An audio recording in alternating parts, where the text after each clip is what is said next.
Real quick before we start, if you haven't already checked out my live streams, maybe consider doing that over on YouTube and on Twitch. Links will be in the description. And if you like what I'm doing here, please consider supporting me over on Patreon.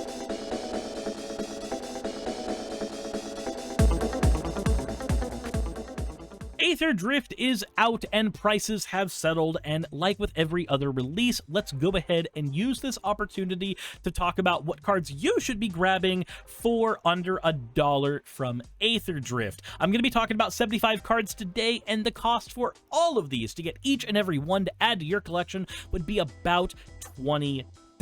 These are all the budget grabs I think you should be looking for from Aetherdrift right now. Grab these instead of buying a box of it so that you have access to all of the cool things that you need to build and flesh out your decks. And obviously, whenever we're talking about this stuff, the first thing everybody wants to talk about is the commanders. So let's first start out with Samut, the driving force. She's got First Strike, Vigilance, Haste. She has the Start Your Engines mechanic, and she gives all of your other creatures XO, where X is your speed, and she also decreases the cost of your X spells, or of your spells, by X. This makes her a wonderful tokens commander. Chalk the deck full of non-creature spells that spawn tokens, and let those tokens be gigantic thanks to Samut's own ability. And because you're playing a tokens deck, you can basically ram them into your opponent at max speed over and over again to increase your speed without really having to worry too terribly much about the consequences. At Chick Emerald, Radiant is a wonderful combo commander that I've already made a video on. I won't say too much more about this guy when you can just go watch that video in my channel as well. Then we have Duretti, Rocketeer Engineer. Its power is equal to the greatest mana value of artifacts you have, and when it enters or attacks, we can choose an artifact in our graveyard and then sack an artifact and return that one. It's basically a scrap welder, or, you know, the ability of the original Duretti, but attached onto a creature. Then we have Gaunty Knight Minister. I like spell thieving a lot, and getting more access to spell thieving is fantastic in my book. Farfortune End Boss is also seeing a little bit of popularity right now. It's an easy to drop down, start your engines creature that allows you to get to max speed very quickly. For those who don't know, the max speed mechanic is you start your engine at level 1, and every time you deal damage to an opponent on your turn, you will gain at maximum 1 extra speed until you hit 4 speed. At max speed, Farfortune says if a source you control would deal damage to an opponent, it'll deal that much damage plus 1 as well, and whenever you attack, it'll deal 1 damage to every opponent, meaning this creature has the ability to gain speed on its own while also having a great payoff for gaining that speed. It's giving you the Kirsten Starm ability, effectively. Then we have Caradora, again, another commander I've already made a video on. I won't talk too much about her, but I do love the fact that she is a great Hardened Scales commander. Then we have the return of Winter in this set. It's got Ward, pay 2 life. It gives all of your artifacts Ward, pay 2 life, and its Exhaust ability gives you a board wipe. This is a great Dimir control commander if you wanted to focus heavily on an artifact main theme. Zahir Glory's Past is a zombie cat warrior with Start Your Engines, and it comes out super early at turn 2. At max speed, anytime a non-token creature we control dies, we get to create a tapped 2/2 black zombie creature token. This is a creature you can expect me to be building an Aristocrats deck around very, very soon. And because it's a cat warrior, you can call it an Aristocats deck. The Mimeoplasm also returns in this set, and it's always a super popular commander, being able to gain access to the powers and the abilities of things it steals out of graveyards. I've already made a deck on Captain Howler as well, a wonderful looting commander, allowing you to get tons and tons of draw and powerful creatures by just drawing and discarding. Sit Varma Masked Racer is a great tokens commander. I think you'll be able to make really good use of this for a landfall deck, building out a ton of little 1/1 saprolings off landfalling and then using its exhaust to create a giant power base of creatures. Redshift Rocketeer Chief is another Agatha, effectively allowing you to add a ton of mana to your mana pool and then use that to activate abilities specifically. It's got a really powerful exhaust ability as well, allowing you to put any number of permanents from your hand onto the battlefield. Being able to use this, you can get a giant Galta Stampede on the board, but you get access to red as well. I think this is a great card to run as the top end for or the bottom end of a, say, dinosaur deck or a dragon deck. Being able to shit out that many creatures all at once and then benefiting yourself from like an elemental bond to draw a fresh new hand is great. Mendicant Core Guidelight is a new artifact / affinity style commander. Its power is equal to the number of artifacts we have, and it has start your engine, and it will copy any artifact spells that you play. And because affinity returned in this set, Mendicant Core is able to get some really low costed cards out very early, and just, I think this thing is fantastic. At 2 mana, this is a Voltron Go Wide combination commander in the artifact Kindred type. Then we have Basri, Tomorrow's Champion, a 1 mana white commander who can exert himself to create cats, and also, if we happen to cycle him, cats we control gain hexproof and indestructible until end of turn. I think he's fine as a commander on the board, generating cats every other turn, but the big thing with him is we can run him in, say, an Arabo deck to give us an extra copy of a Heroic Intervention. Whew, that's a lot of commanders to talk about, but let's talk about the other cards in the set that are worth noting now. We've got Pyrewood Gearhulk, basically all the Gearhulks that are in here, but this is one of the cheaper ones. Gives all your creatures 2/2 Vigilance and Menace. This makes it effectively a mini Craterhoof Behemoth. It's an Endrace Forerunner style card. I love having more access to these because Craterhoof Behemoth is a boring win condition. Anything that can get people away from Craterhoof makes me more happy. Then we have Boommobile. This is a combo piece in every way, shape, and form. It gives you mana when it touches the battlefield. Anything that can abuse Peregrine Drake is also going to abuse this. Then we can go ahead and supplement our draw engines by having Voyage Home, affinity for artifacts, draw 3 cards. Hull Drifter, it draws you 2 cards, and it's Mole Drifter, but a machine. It's Mole Drifter, but a machine. Come on, it's fantastic.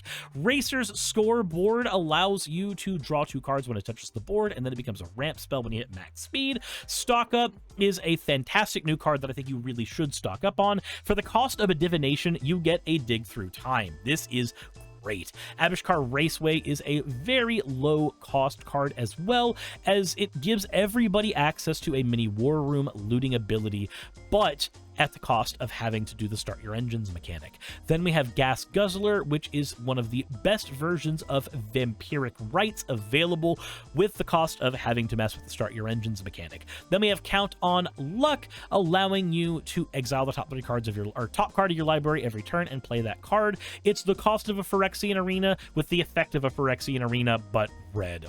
Then we have Risky Shortcut, which lets us draw 2 cards and force every other player to lose 2 life. I think this is going to be a great spell in Rakdos decks that want to see our opponents burn for a certain amount of life so that Rakdos can discount those cards down. Then we get into the cards that benefit graveyard strategies. Broodheart Engine lets you surveil 1 every upkeep, while also giving you the ability to reanimate cards as well. Carrion Cruiser lets you mill 2 and throw a vehicle or creature from your graveyard to your hand. Embalmed Ascendant has a Start Your Engines ability. Make sure to run this alongside the Start Your Engines Cat Commander. When this creature enters, make a black zombie token, and whenever a creature you control dies, each opponent burns for 1 and you gain 1.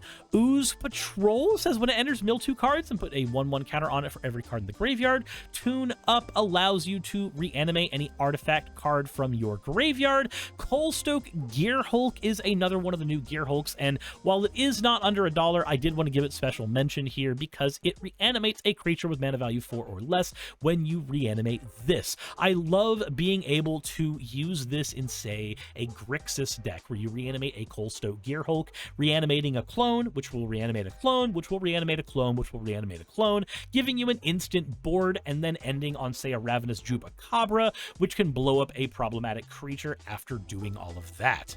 Riverturn Monument is great for mill strategies, making every player mill an amount of cards based on how many cards they already have in their graveyards. Then we've got the cards that will benefit Kindred strategies. Cloudspire Coordinator will give us a ton of pilots and also scries when it enters. Greenbelt Guardian is going to be great for elf decks because those decks already run cards that make one elf really big, so being able to pay 1 and give another elf trample is going to be fantastic. Ligorian Soul of Alakria is going to be fantastic for any type of vehicle or mount deck that you can build in Selesnya. Fearless Swashbuckler is going to be great for any kind of pirate deck. It also gives vehicles haste if that matters to you. Haunt the Network allows you to burn an opponent for however much however many artifacts you have on the board, while also making some Thopters. Then we have Pack Doll Terror. When it enters or another artifact you control enters, each opponent loses 1 life and you gain a life. This will give you a very great, between the two of these, you've got a great way to build a Dimir artifact burn deck based around winter, I'll just say. Curse Cloth Wrappings is going to be great for zombie decks, allowing you to give zombies 1/1 and giving you Embalm as well. Lifecraft Engine lets you get effectively an adaptive automaton, but it's a vehicle. Memory Guardian is going to be great for those decks that are trying to basically beat Typal Affinity. It's a 1 mana 3/4 with flying as an artifact. That's really what it reads. And speaking of that Affinity Kindred typing, the Gear Seeker Serpent is also going to be interesting to mess around with. It's just a 2 mana 5/6 for decks that are wanting to lean very hard into the affinity mechanic. Guide-like Pathmaker is going to be fantastic as well. When this vehicle enters, search your library for any artifact and just drop it onto the battlefield if its mana value is 2 or less. If it's bigger than that, put it into your hand. Just think of how many times tutoring an artifact would have been helpful to you, and then, even though I don't personally like tutors, I think this is going to be great in any deck that wants to be able to blink it to get a ton of value artifacts onto the board. And then push the limit, returning all mountain vehicle cards from the graveyard to the battlefield, and then just immediately turning them into creatures and trying to win a game with them feels like a fantastic way to end a game out. Of course, this deck came with a 4 mana clone, as most sets tend to, and Waxen Shape Thief is no different than any other 4 mana clone. It's got cycling and it's got flash, otherwise it's just a clone. I do really like it though. Veteran Beast Rider allows you to untap each and every creature you control at the end of your end step. I think this is a fantastic card in decks with tons of mana dorks or other activated abilities. Magmakin Artillerist allows you to burn people whenever we discard cards, and Adrenaline Jockey is going to allow us to burn people whenever players cast spells, but not on their turn. Suck it, blue players! Speaking of blue players, they're probably going to be enjoying scrounging Skyray, as anytime we discard 1 or more cards, we can put that many 1/1 counters on this creature. It's a bit of an alternative to all of those creatures that say when you draw a card, you get to add any counter, or you get to add counters to the creature. I think this is going to see play in any deck that likes to connive and wants to get in there. Think of a rogue or outlaws style deck where everything is evasive, small, but has the ability to get big. Then we have Bloodghast. This one is a bit of a cheatsy because it's a reprint, but I do like Bloodghast being reprinted, as I am an aristocrat player, and having more access to Bloodghast for aristocrat players is fantastic in my book. Then we have some protection pieces to talk about.